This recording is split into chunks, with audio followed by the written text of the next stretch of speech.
Hey everybody, BDF44 here. All right, so I'm hearing that the Lakers, according to Eric Pincus, he said that there are a lot of variations of what the Lakers could be doing behind the scenes with the Houston Rockets because they have been negotiating, trying to figure out if they could work a deal out.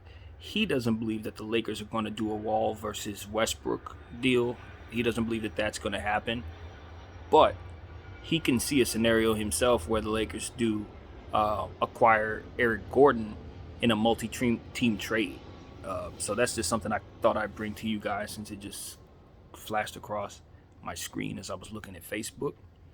Eric Gordon is a player I would love to bring about on our team. I haven't done the trade tracker. I probably should have did that before I turned this on. I didn't do it, but I would love to acquire him for the right price. I think he's the right type of player for us. He's a extremely deadly 3-point shooter, and come to find out, he's a defender, which is something I never even thought about. I never really looked at him as somebody who could defend. I always assumed that it wasn't his game, but as I listened to somebody mention him yesterday and was talking about him, they said he was a very good defender. So looks like I got some learning to do about EG's defensive game.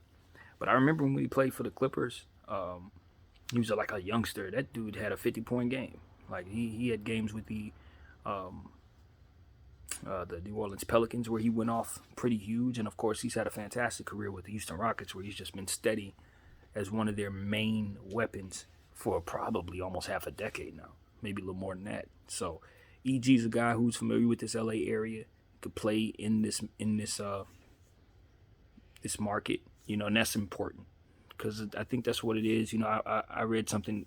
Same guy Pincus was saying that he didn't think the Jeremy Grant deal was something the Lakers were even looking into anymore.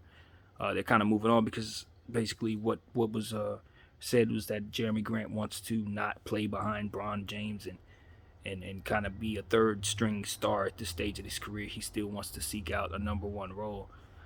So that's what he sees for himself. I really respect what Jeremy Grant's trying to do.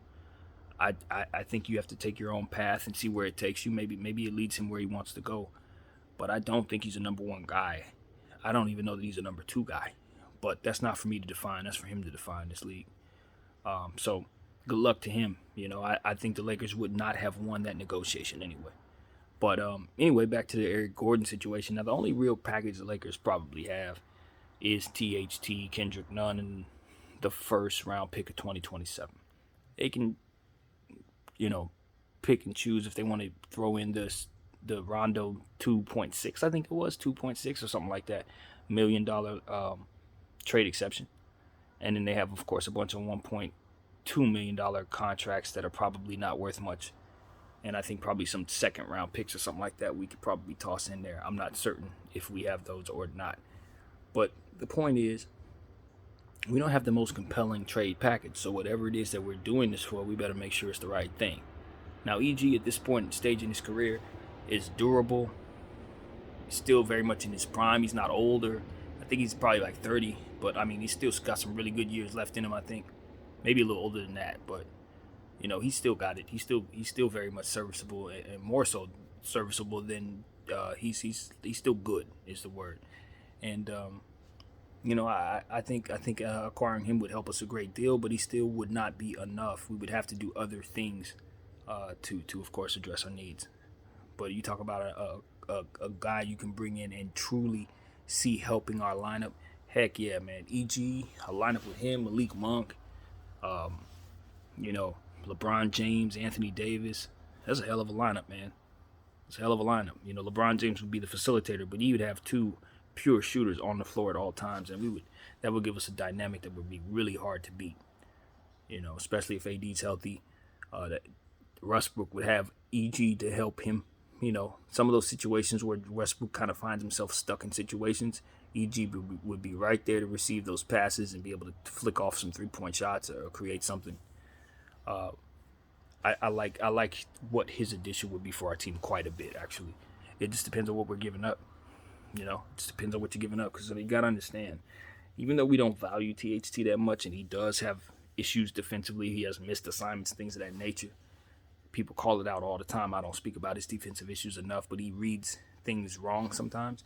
What he has is a capable body who can chase people out to the perimeter. What he has is ability to drive into the lane. And as he continues to do so, I'm hopeful that he will start to get more calls.